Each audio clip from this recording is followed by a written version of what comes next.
je vous propose de revenir à Béthanie. Ça vous dit? À vrai dire, je ne vous donne pas le choix.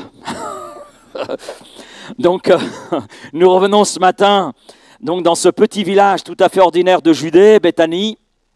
Ce lieu était un lieu de repos pour Jésus, mais ce lieu est également un lieu de communion, un lieu de révélation, et puis un lieu de puissance aussi. Hein.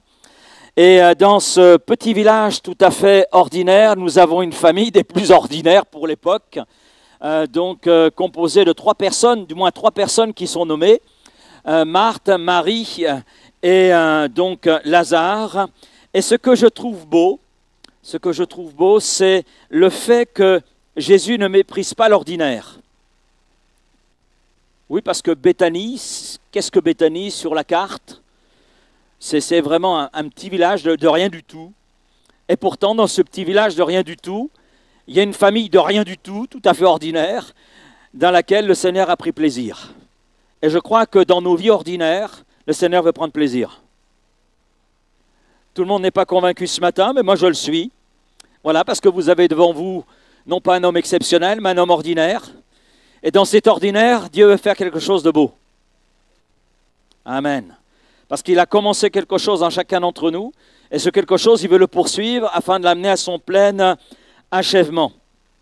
Et c'est vrai que le Seigneur ne méprise pas l'ordinaire, il aime le transformer. Amen. Car à Béthanie, ce sont 3 personnes qui ont vécu une relation avec Jésus, une relation qui a profondément impacté leur vie tout entière. Et impactant leur vie, c'est aussi leur génération qui a été impactée. Et le Seigneur veut faire de même avec nous. Il veut impacter nos vies tout à fait ordinaires pour qu'elles deviennent extraordinaires entre ses mains.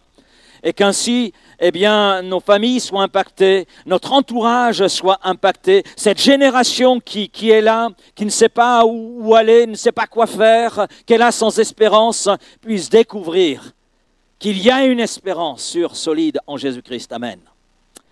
Alors nous avons vu la semaine dernière le premier personnage, Marthe, premier personnage de cette famille. C'est l'image du service persévérant et fidèle accompli là avec foi. Qu'avons-nous dit concernant Marthe? Marthe, c'est une femme hospitalière, accueillante. Elle est là où il faut, au moment où il le faut, pour faire ce qu'il faut. Que nous puissions lui être semblables. Oui, parce que nous sommes français, vous l'avez remarqué? Regardez votre voisin et lui dites-lui, je suis français.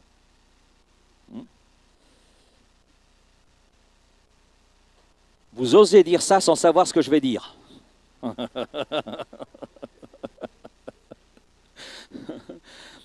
Quelle est la caractéristique du français?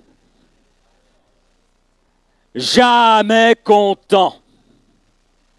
Voilà, sa spécialité, nous sommes champions du monde, personne ne nous égale dans ce domaine du râlage. Je ne sais pas si le mot existe, mais on l'invente, vous comprenez ce que ça veut dire, hein? Voilà, et on n'est jamais content de là où nous sommes, on n'est jamais content du moment dans lequel nous sommes, et jamais content de ce que nous faisons. C'est vrai ça, non? Hein? Les employés critiquent le patron critique les employés, tout le monde se critique, ça râle de tous les bords. Mais ma Marthe, elle était une femme hospitalière accueillante, elle était là où il fallait simplement. Voilà, au moment où il le fallait, pour faire ce qu'il fallait. Amen. Marthe, une femme qui a le sens aussi des responsabilités, elle a une vision juste des besoins et comment y répondre. Marthe est une femme organisée, engagée, moins qu'on puisse dire, elle est fiable. On peut prendre appui sur elle. Est-ce que le Seigneur peut prendre appui sur nous? Est-ce que nous sommes fiables? Est-ce que notre frère, notre sœur peut prendre appui sur nous? Marthe est une femme de foi. Elle avait compris bien avant les disciples que Jésus était le Messie promis, le Messie attendu. Et elle le confesse d'ailleurs. Elle a confessé ce que les disciples ont tardé à confesser. Elle l'a confessé avant eux. Elle avait une pleine foi, une confiance dans le Seigneur. Est-ce que nous avons une pleine foi, une confiance dans le Seigneur? Et puis Marthe était une femme intègre, sans masque. Alors dans sa relation avec Jésus, elle est très nature, très vraie. Elle est elle. Elle est sans masque. Sans masque. sans hypocrisie. Elle exprime les choses du Seigneur, elle exprime ce qu'elle a dans son cœur, elle exprime ce qu'elle ressent. Elle est dans une liberté avec le Seigneur. Est-ce que nous sommes dans une liberté avec le Seigneur? Je ne parle pas d'une familiarité, je parle d'une liberté. Parce que Jésus n'est pas notre pote. Jésus est notre Seigneur et Sauveur, il est notre ami. Ce n'est pas la même chose. Alors ce matin, nous allons nous pencher sur la deuxième personne de la famille, Marie. Et quand j'ai commencé ma réflexion sur Marie, je me suis dit, oh aïe aïe, où vas-tu Laurent? Où vas-tu? Où m'emmènes-tu là Seigneur? Donc on va voir les choses en deux parties. On va voir qu'une première partie ce matin. Vous savez, si les commentaires concernant Marthe ne sont pas élogieux, je dirais plutôt négatifs. En ce qui concerne Marie, alors là c'est tout à fait l'opposé. Les commentaires sont très élogieux. Très élogieux. Et Jésus lui-même a fait cette remarque, hein, vous avez le texte sous les yeux. En vérité, je vous le dis, partout où cette bonne nouvelle sera prêchée, même à Vitrolles, hein, qui fait partie du monde entier, on racontera aussi en mémoire de cette femme ce qu'elle a fait. Et on en parle ce matin. Voilà. Donc ce que le Seigneur a dit s'accomplit ce matin encore.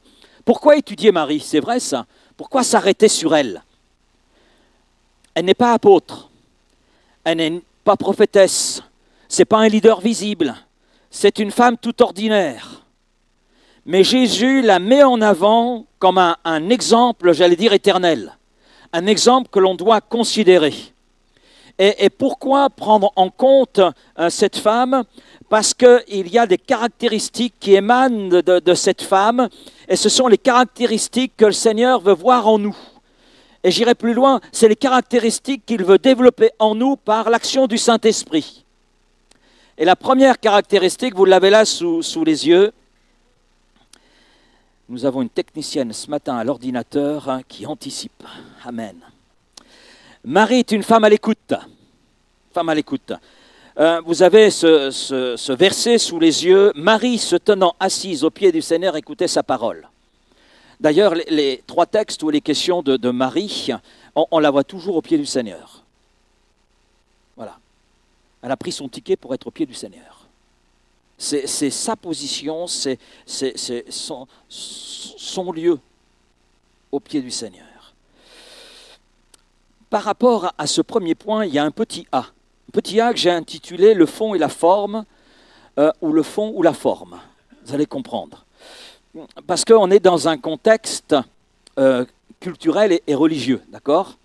Et il est dit, Marie est assise aux pieds du Seigneur et écoutait sa parole.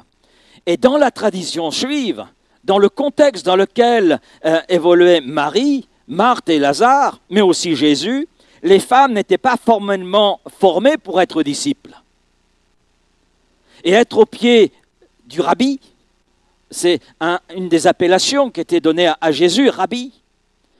Eh bien, être au pied d'un rabbi, au pied d'un maître, signifiait être son élève. Mais ça, ce n'était pas réservé aux femmes, c'était réservé aux hommes. Et Marie se trouve au pied du rabbi, au pied du maître, au pied de Jésus. Et Marie enfreint les conventions, j'allais dire, sociales, religieuses. Elle enfreint une tradition. Et cela par amour de la vérité, par amour pour Jésus. Et dans ce qu'elle fait, qui va à l'encontre du contexte culturel et religieux de son époque, Jésus valide son attitude. Puisque Jésus dit « Marie a choisi la bonne part qui ne sera point ôtée ». Comme cela existait à l'époque de Marie, aujourd'hui, dans les églises évangéliques, il existe plusieurs us et coutumes ou façons de faire qui ont été spiritualisées. C'est-à-dire présentées comme des vérités spirituelles absolues, alors que ces façons de faire, ces us et coutumes et traditions sont en réalité des choix culturels, historiques ou pratiques. Je citerai par exemple, dans certains contextes, le respect de l'autorité, qui est présenté comme un devoir spirituel, même si cette autorité est oppressive et injuste. Et bien sûr, cette autorité va prendre le psaume 105, le verset 15, un psaume très intéressant mais il n'y a pas que ce verset 15. Mais souvent, c'est ce verset 15 qui est retenu. Ne touchez pas à loin de l'Éternel. Alors c'est très bien ça. Quand vous avez une position d'autorité, voilà, et que vous avez quelqu'un qui vient émettre une critique, ne touchez pas l'autorité. Je suis loin de l'Éternel. Pierre était loin de l'Éternel, Paul aussi, et Paul n'a pas hésité à reprendre Pierre, parce que Pierre avait une attitude qui n'était pas conforme à la pensée du Seigneur. Et c'est bien, Pierre a accepté d'être repris. Il n'a pas dit, Paul, ne touche pas à loin de l'Éternel. Hein? Et quelquefois, on spiritualise des situations, des us et coutumes, des traditions. On y colle un verset biblique qui est sorti de son contexte, parce que vous regarderez le contexte. Les loin de l'Éternel, c'est un pluriel d'ailleurs qui est utilisé, les loin. Il s'agit d'Abraham, d'Isaac et de Jacob, et des prophètes. Voilà. Donc, on spiritualise en prenant des textes, des fois, en les sortant de leur contexte, parce que ça nous arrange. Nous sommes fortement influencés dans notre culture française par le rationalisme. On a un côté très cartésien. On aime tout contrôler, on aime tout expliquer. Vous avez remarqué cela? Mais on retrouve ça même dans l'Église. Si je vous posais ce matin la question, qu'est-ce qu'un culte sérieux? Qu'est-ce qu'un culte sérieux? Alors un culte sérieux, c'est un culte qui est sobre, avec peu de manifestations émotionnelles. Et à partir de là, on va dire c'est un culte spirituel, bibliquement correct. Ce qui peut avoir pour conséquence de considérer un culte avec des expressions émotionnelles fortes comme étant suspicieux, désordonné, voire non biblique. Et dans les situations que je viens de décrire, ce qui est important, ce ne sont pas nos façons de faire. Et quelquefois, on spiritualise nos façons de faire. Façons de faire, nos us et coutumes et traditions, qui, quand on y regarde bien, peuvent se transformer en frein pour l'action du Saint-Esprit. La façon dont on organise le culte le dimanche matin, prenons cet exemple, ça peut être effectivement spirituel. Vous êtes d'accord avec moi? Reviens en arrière, s'il te plaît. Voilà. Ça peut être spirituel. C'est-à-dire, c'est empreint de respect, c'est empreint de foi, c'est empreint de dévotion. Mais sans être pour autant strictement biblique dans sa forme. Ça peut être très spirituel sans être biblique. Cela signifie quoi? La Bible nous donne des principes pour le culte. Adoration, prière, enseignement, communion, ordre, bienséance, édification mutuelle. Mais elle ne prescrit pas un ordre fixe ou une liturgie rigide. Ainsi, je dirais que beaucoup d'éléments dans nos cultes, voire même dans nos réunions, sont spirituels, mais pas forcément bibliques. Strictement bibliques. Parce que ça appartient à des choix humains basés sur la culture, la tradition ou la préférence, plutôt que sur un commandement direct. Exemple de choses spirituelles, mais non nécessairement bibliquement prescrites. Je vais vous donner des exemples. Commencez le culte à 9h30 chaque dimanche matin. Est-ce que vous voyez un horaire dans l'Écriture? Je crois qu'ils étaient chaque jour au temple. Diviser le culte en louanges, offrandes, prédications, annonces dans cet ordre. C'est notre schéma, non? C'est le schéma dans lequel votre pasteur se trouve, et vous avec lui, et nous ensemble. Utiliser des téléviseurs pour les chants, ou un groupe de musique pour la louange. Alors pour certains, il faut le chantre, pour d'autres, il faut un ensemble, parce qu'il est plus spirituel quand il y a un ensemble, mais pour d'autres, c'est plus spirituel quand il n'y a que le chantre. Avoir des réunions dans un bâtiment d'église avec les sièges alignés et une scène, un podium, etc., etc. Tout cela, c'est vrai, favorise une bonne atmosphère spirituelle, mais ce n'est pas forcément commandé dans la Bible. Donc ça veut dire que ce n'est pas strictement biblique. Ça va, vous me suivez? Ce que la Bible enseigne pour le culte, et là on arrive au slide suivant, s'il te plaît. Voici quelques repères bibliques pour le culte en Église. D'abord, la centralité de la parole.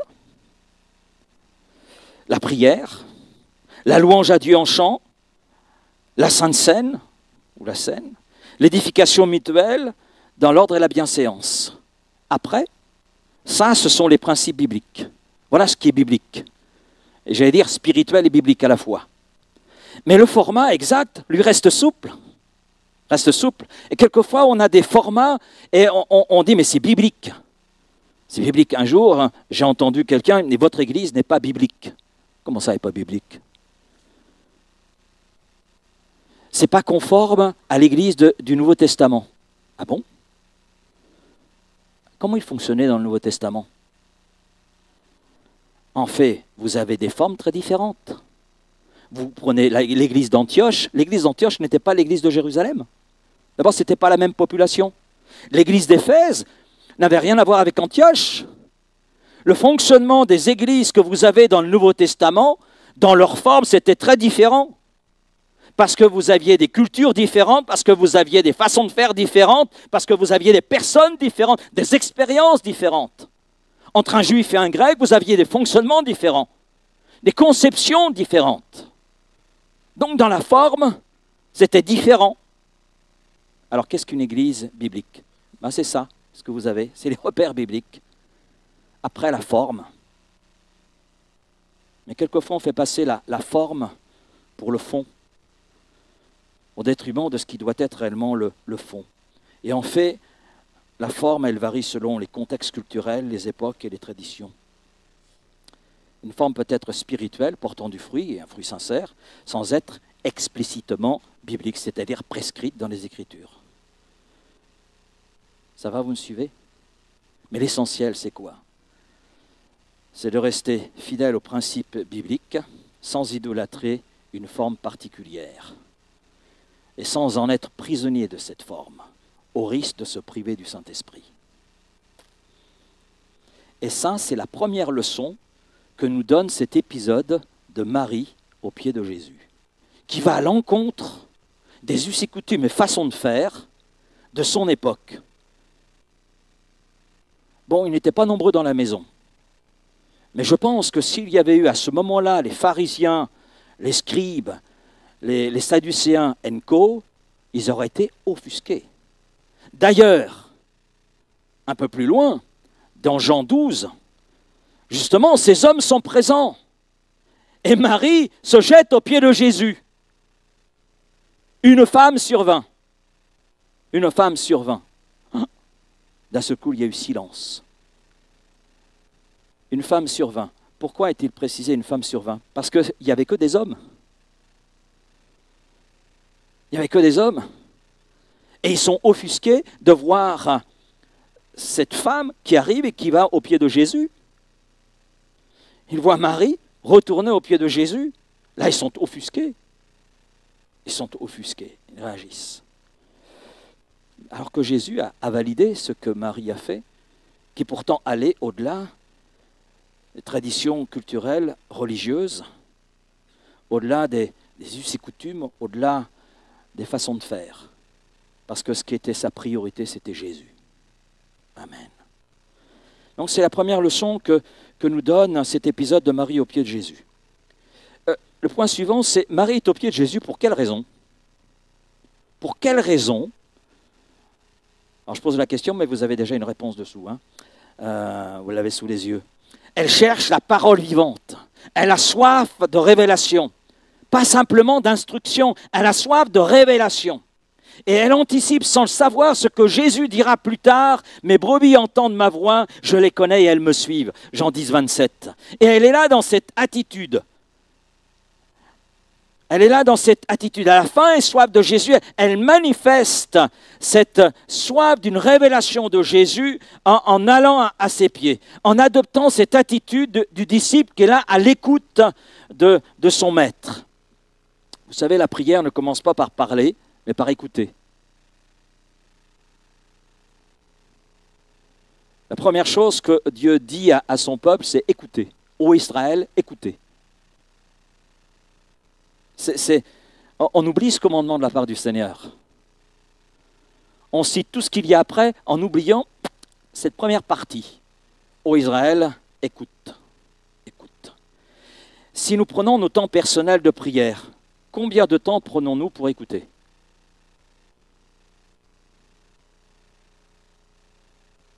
Moi, je crois que Raphaël, on peut prendre un peu plus de temps pour écouter. Pas vous? Bien souvent, on se lance dans un sprint. On a tellement de choses à dire au Seigneur, on a tellement d'oublier les choses qu'on y va là. Dans nos temps en commun, combien de temps prenons-nous simplement pour écouter ce que le Seigneur veut dire? Vous savez, s'il y a une chose qui suscite souvent un mal à l'aise dans l'Église, je parle de l'Église en général, c'est justement les temps de silence. Ça suscite un mal à l'aise. Mal à l'aise, ben oui, on est face à nous-mêmes, et on est là, et on est forcé d'écouter. Et on n'est pas dans un monde où on prend le temps d'écouter. On n'est pas dans un monde où on prend le temps de se poser et simplement de faire silence pour entendre la voix de Dieu. Et d'ailleurs, quand il y a un moment de silence dans l'Église, paf! Non, il n'existe pas. On va tout de suite casser ce moment parce qu'on se sent mal à l'aise. Donc il y a un chant qui va être exprimé. Non, le Seigneur parle dans le silence. Quand on fait silence, on est capable de l'écouter, on est capable de l'entendre. On ne sait pas écouter le Seigneur. Et je crois qu'à la lumière du modèle de Marie de Béthanie, il est bon d'avoir une chaise spirituelle au pied du Seigneur. Amen. Est-ce que vous avez une chaise spirituelle au pied du Seigneur? Je vais vous donner ce témoignage d'une, elle s'appelle Claire, elle a 38 ans, elle est mère de 2 enfants, elle est cadre dans le milieu médical, et puis elle donne ce témoignage. Il y a 2 ans, j'ai fait un burn-out. Pas un coup de fatigue passager, mais un véritable effondrement. Tout ce que je portais, boulot, famille, responsabilité, m'est soudain tombé dessus comme un poids trop lourd que je m'étais efforcé de nier. Ce qui m'a frappé, ce n'est pas seulement l'épuisement physique, mais le vide intérieur. J'avais beau cocher toutes les cases de la réussite, quelque chose en moi criait famine. J'étais devenue une femme débordée, oubliant que j'avais une âme à nourrir. Un jour, une amie m'a parlé de Marie de Béthanie. Elle m'a dit simplement, « Et si tu t'asseyais toi aussi ?» C'était presque provoquant. Moi, m'asseoir, perdre 20 minutes chaque matin à ne rien faire, j'ai résisté. Quelque chose en moi savait que c'était là précisément que tout pouvait commencer à guérir. J'ai donc tenté l'expérience. Chaque matin, avant que la maison ne s'éveille, je me suis installé sur le tapis du salon. Bible fermée à côté de moi, 20 minutes. Pas pour prier à haute voix, pas pour lire, juste m'asseoir en silence, respirer, écouter, me rendre disponible. Au début, c'était inconfortable. Mon mental voulait courir. Mais à force de persévérance, j'ai découvert une paix que je ne soupçonnais pas. Christ m'attendait là, dans ce silence. Pas pour que je fasse plus, mais pour que je sois enfin là. Aujourd'hui, je ne suis pas devenue mystique ou parfaite, mais je peux dire une chose, ces 20 minutes ont sauvé ma vie. Elles ont réordonné mes priorités, et chaque matin en m'asseyant, je me rappelle que je suis aimé avant d'être utile. Jésus ne cherche pas d'abord des serviteurs, des servantes, mais des amis qui prennent le temps de l'écouter. Et dans un monde rempli de distractions, choisir d'écouter, choisir l'intimité avec Dieu, avec Christ, c'est un véritable défi. Un véritable défi. Mais c'est un défi qui vaut la peine. Car comme le dit Jésus, c'est le choix de la bonne part. Avons-nous choisi la bonne part? Créer des moments intentionnels de silence, de méditation dans nos journées, c'est un véritable défi. Mais ça vaut la peine. Ce n'est pas du temps perdu, parce que c'est être là où Christ nous attend pour pouvoir s'adresser à notre cœur, à notre âme. Deuxième élément concernant Marie de Béthanie, elle est au pied du Seigneur parce qu'elle est animée d'une soif de sa présence. Et dans un don spirituel ce matin, il a été dit, si il y a eu cette reprise de ce verset que vous avez sous les yeux, si quelqu'un a soif, qu'il vienne à moi et qu'il boive, qu'il se rassasie, qu'il se désaltère. Et Marie est là parce que, au pied de Jésus, parce qu'elle a cette soif qui est là, qui anime son cœur, soif de la présence de Jésus, soif de Jésus. Elle sait qui est Jésus. Savons-nous qui est Jésus? Ne répondez pas trop vite à cette question. Savons-nous exactement qui est Jésus? Est-ce qu'on connaît son cœur? Est-ce qu'on connaît ses pensées? Et Marie, elle sait qui est Jésus. Elle n'a pas de doute sur le sujet. Et elle a soif de sa présence. D'ailleurs, à chaque fois, j'y reviens, mais à chaque fois qu'il est question de Marie, on la retrouve au pied du Seigneur. Elle est là dans sa présence, recherchant sa présence. Si quelqu'un a soif, qu'il vienne à moi et qu'il boive. Que signifie avoir soif de Christ? C'est un désir spirituel profond. Ce n'est pas une simple curiosité, mais un besoin essentiel, comme la soif physique. Il est plus difficile de résister à la soif que de résister à la faim. Vous avez remarqué cela? Ça s'explique certainement sur le plan médical. Donc là, je laisse aux spécialistes de donner la réponse. Mais c'est un constat.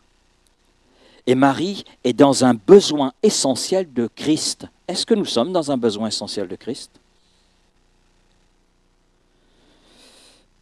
Bien avant Marie, les fils de Corée qui conduisaient la louange dans les cultes du peuple, ils ont exprimé ceci dans le psaume 42, ils ont exprimé leur soif de Dieu, comme une biche soupire après des courants d'eau. Ainsi mon âme soupire après toi, ô Dieu. Mon âme a soif de Dieu, du Dieu vivant. Amen. Ça, c'était les fils de Corée. Mais Marie, dans le Nouveau Testament, est exactement dans la même dimension, même soif. Et ce matin, as-tu soif de la présence de Christ? Avoir soif de Christ est un désir spirituel profond, c'est une recherche de relations vivantes. Ce n'est pas simplement croire en Christ, mais c'est vouloir être avec lui. Parce que croire en Christ, ce n'est pas suffisant. Est-ce que vous le savez que même les démons croient? Ben oui. Bon, je ne peux pas dire qu'ils ont la foi. Se croire, ce n'est pas forcément avoir la foi. Parce que s'ils avaient la foi, ils ne seraient pas ce qu'ils sont. Hein? Mais ils croient. Comme beaucoup de gens croient. Comme beaucoup de chrétiens dans nos églises croient. Croient en Christ. Mais voulons-nous être avec lui? Et c'était le désir de Marie de Béthanie, être avec Jésus, se délecter de la présence de Jésus. Et ça, c'est un point que bien des gens qui nous entourent ne comprennent pas d'ailleurs. Je ne sais pas si vous l'avez remarqué. Pourquoi chaque semaine, tu vas à ces réunions? Pourquoi tu y vas? Pourquoi tu vas à ton église, là, ce que tu appelles ton église? Pourquoi chaque dimanche matin, tu vas là-bas? Pourquoi chaque dimanche après-midi, tu vas là-bas? En plus, comme ce n'est pas suffisant, tu as le mardi soir. Et puis tu as le jeudi soir. Et en plus, tu as parfois des réunions exceptionnelles, mais tu passes ton temps là-bas. Mais qu'est-ce que tu fais là-bas? Tu devrais y mettre ton lit. Hein. Ah oui, ça c'est vrai. Ça. Pourquoi nous sommes là ce matin? Oui, c'est vrai ça. Est-ce qu'on s'est posé la question, mais pourquoi on fait jouer au culte? Pourquoi j'y vais? Et pourquoi vous allez revenir cet après-midi?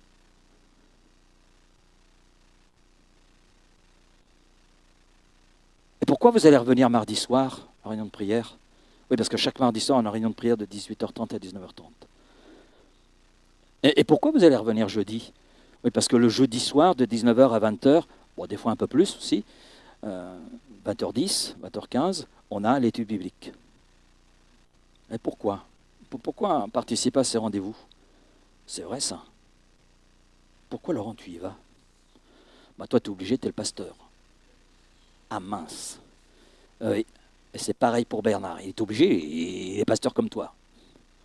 Ah mince. Raphaël, tu es obligé, tu joues du piano donc tu peux ne pas y aller quand Mireille joue, mais quand tu joues, tu es obligé d'y aller. Oh mince alors. Ah bah j'y vais parce qu'aujourd'hui je suis de service. Je m'occupe de l'accueil, donc j'y vais. Eh oui, mais si tu n'es pas de service, tu viens ou tu viens pas? Oh ben, pourquoi? Pourquoi? Parce que nous recherchons la présence vivante de Christ. C'est ce qui nous intéresse. Nous voulons l'entendre nous parler. Il est celui qui, mieux que quiconque nous connaît, nous aime. Et rechercher sa présence, c'est notre désir. Est-ce notre désir? Et puis, autre point, avoir soif, c'est avoir une conscience de notre vide sans lui. Notre vide sans lui. Reconnaître que rien ne peut vraiment nous rassasier en dehors de lui.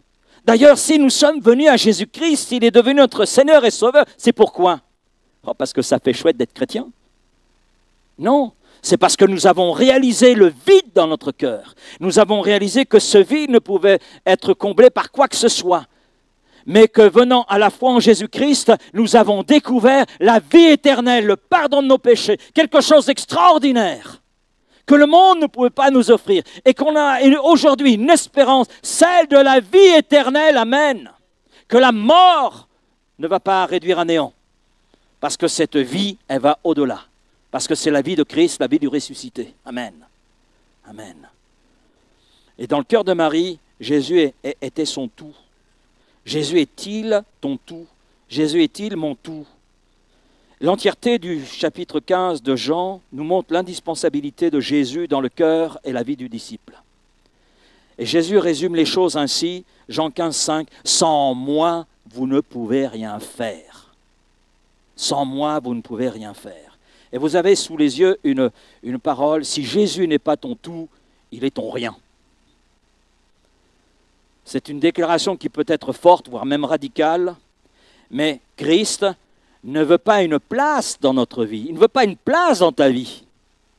Non. Ce n'est pas ce que le Seigneur veut. Ce n'est pas ce qu'il veut pour ma vie. Ce n'est pas ce qu'il veut pour ta vie. Ce n'est pas ce qu'il veut pour notre vie. Il veut être notre vie. Ce n'est pas la même chose que lui laisser une place. Et l'apôtre Paul le dit, j'ai été crucifié avec Christ. Et si je vis, ce n'est plus moi qui vis, mais c'est Christ qui vit en moi. C'est Christ qui vit en moi. Et si je vis maintenant dans la chair, je vis dans la foi au Fils de Dieu qui m'a aimé, qui s'est livré lui-même pour moi. Voilà ce que dit Paul. Jésus ne se partage pas. Vous qui êtes mariés, vous êtes prêts à partager votre femme?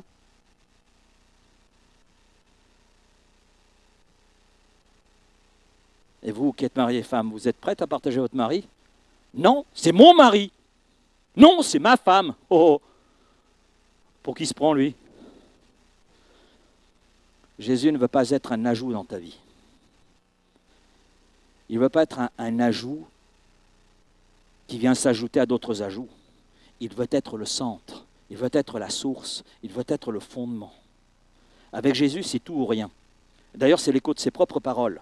Celui qui n'est pas avec moi est contre moi. C'est aussi simple que cela. Tu aimeras le Seigneur ton Dieu de tout ton cœur, de toute ton âme, de toute ta pensée, toute ta force. Et tout ce que tu es, parce qu'il veut tout de toi. Amen. Comme il veut tout de moi, il veut tout de nous. Et Jésus ne s'impose pas. Si on ne lui donne pas tout, eh bien, il ne va rien prendre de force. Hein. Il ne va rien prendre de force. Il va laisser la place qu'on lui donne. Maintenant, il ne faut pas s'étonner si on a peu. Ah oui. Des fois, on a des chrétiens qui râlent après le Seigneur. Ils disent, Seigneur, je ne comprends pas. Mais quelle place a le Seigneur dans ta vie? Quelle place? Il est juste un ajout, il est devenu un ajout avec le temps. Et oui, parce qu'on peut avoir mis Christ au centre de notre vie à un moment donné et faire comme les gens de la Odyssée, puis être froid au bouillon, mais voilà, tu es devenu tiède. C'est à un tel point que Jésus est obligé de frapper à la porte pour pouvoir rentrer dans son église, alors qu'il devrait en être le centre. Voici, je me tiens à la porte et je frappe. C'est à l'église de Laodicée que c'est exprimé, une église locale. Celui qui devait être au centre, il est à la porte et il frappe. Oh, je suis là, je veux rentrer. Et c'est quelquefois ce qui se passe dans nos vies. Et puis l'église d'Éphèse, Ce que j'ai contre toi, tu as des belles œuvres, tu as des choses qui sont super, magnifiques, mais ce que j'ai contre toi, c'est que tu as abandonné ton premier amour. C'est-à-dire, tu as fait un décalage de priorité. Jésus n'est plus le centre, il est simplement un ajout quand j'y pense. Voilà. La route se court, comme on dit, la 5e roue du carrosse. Oui. Non, Jésus va être ton tout. Si Jésus n'est pas ton tout, alors il est ton rien. Voilà. Avoir soif de Jésus, c'est adopter une posture d'humilité et d'ouverture. Le cœur est ouvert. Marie, elle est là au pied du Seigneur. Le cœur est ouvert et son cœur est ouvert pour vivre quelque chose, pour vivre une transformation qui va se faire en profondeur afin de devenir conforme à celui devant lequel elle se tient, au pied duquel elle se trouve. Est-ce que nous sommes dans cette disposition-là d'ouverture de cœur, prêts à tout accepter de sa part, même si ça vient nous bousculer? Parce que Marie, non seulement elle bouscule les us et coutumes et les façons de faire, au risque de se faire jeter par sa communauté, et puis elle ne sait pas du tout comment Jésus va réagir non plus. Mais Jésus lui dit, voilà, tu as choisi la meilleure part, qui ne te sera pas ôtée. Amen. Qui ne sera pas ôtée. Et elle est là, avec cette ouverture de cœur, elle est prête à vivre tout ce que le Seigneur va lui faire vivre. Est-ce que nous sommes prêts? Est-ce que nous avons une telle ouverture de cœur? Nous sommes prêts à vivre tout ce que le Seigneur veut que nous vivions avec lui. Même si ça vient nous bousculer, réfléchissez bien. Oh, Seigneur, viens pas trop bousculer là. Viens pas trop bousculer ma vie. Elle est bien posée, bien routinière. Voilà.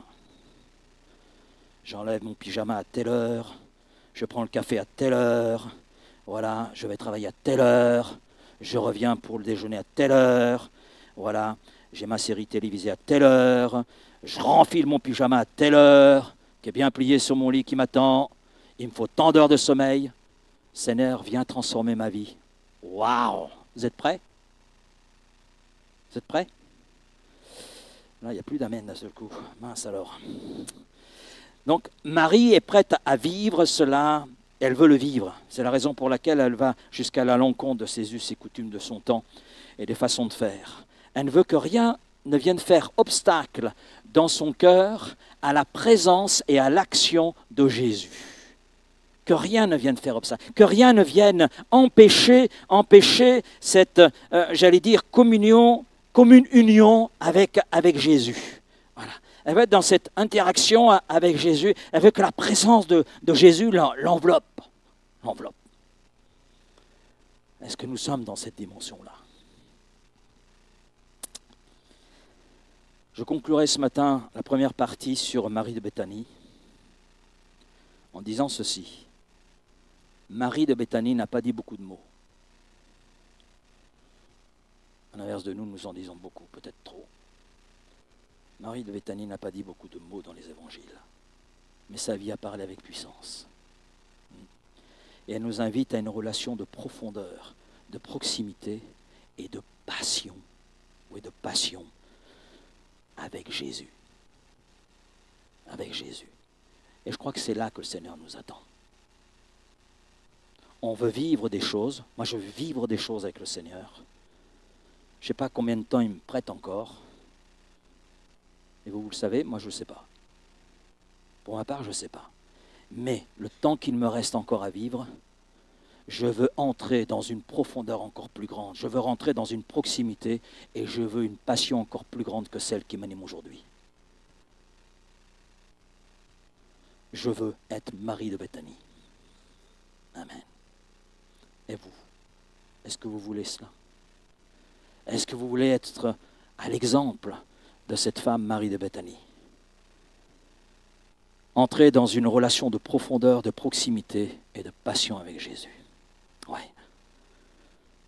Puissions-nous ce matin choisir la meilleure part qui ne sera pas ôtée. Celle que Marie a choisie et celle que le Seigneur nous offre ce matin. Amen. Seigneur, merci. Merci pour ta parole ce matin. Merci Seigneur pour ces pensées que tu avais placées là sur mon cœur pour nous. Et Seigneur, c'est toi qui confirmes ta parole dans nos cœurs, dans nos vies, dans nos âmes, Seigneur.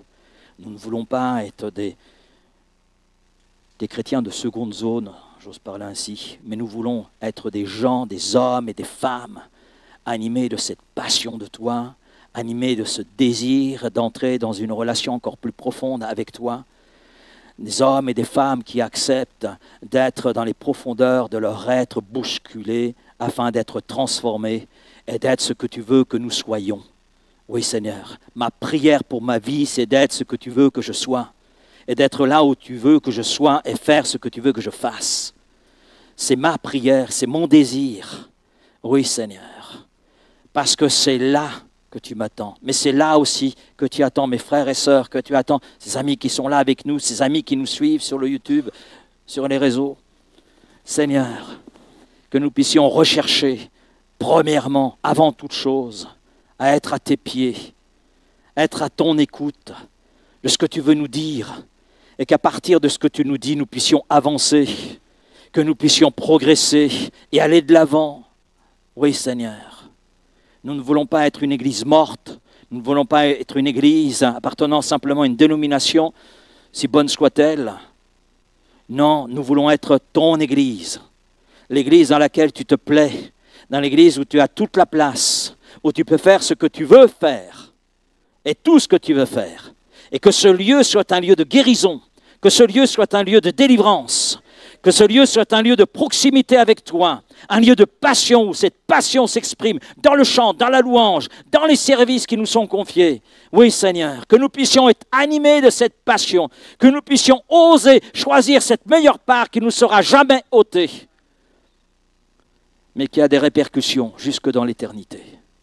Alors Seigneur, viens à notre secours, viens à notre aide. Oui Seigneur, et que nous puissions faire tomber les obstacles peut-être que nous avons mis dans nos vies, dans nos cœurs. Nous avons mis peut-être dans nos relations les uns avec les autres, dans notre relation aussi avec toi. Que nous puissions faire tomber toutes ces barrières. Oui Seigneur, comme Marie a su aller au-delà des barrières culturelles, religieuses, au-delà du qu'en dira-t-on même, hein, pour entrer dans une proximité et dans une profondeur de relation avec toi. Eh bien, nous voulons être de ces gens-là, Seigneur. Amen. Amen. Amen. Et conduis-nous en cela.